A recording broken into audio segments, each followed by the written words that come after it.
Hey guys, Squirrel Boy here, making another review on the Daisy Red Ryder.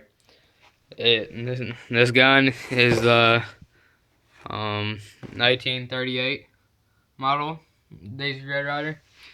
It shoots BBs, the lever cocks, so it's a lever cocking, and it's spring powered.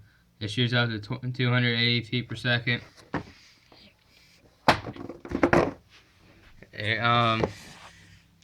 Let's see. The max distance, I'm sorry about that, guys. The max distance is 195 yards. The capacity holds 650 shot rounds. It's a stained solid wood with a crossbow trigger block. The length of the gun is 35.4 inches, and it weighs in at 2.2 pounds.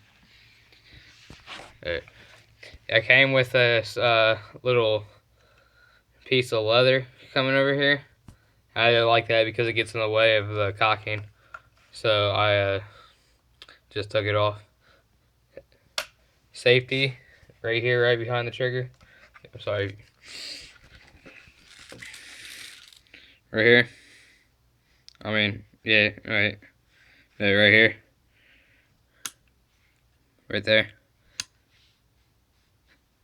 Yeah. How you load these in here is the top right here. You just slide it in to open it and close it to whenever you load it back up, load it up. The sights are just iron sights. Here they are right here. They have this little adjusting knob right here where my pinky's at. There, and that's to get the distance on how far it is. And that's all. Peace out, guys. Well, like and subscribe to my videos for more.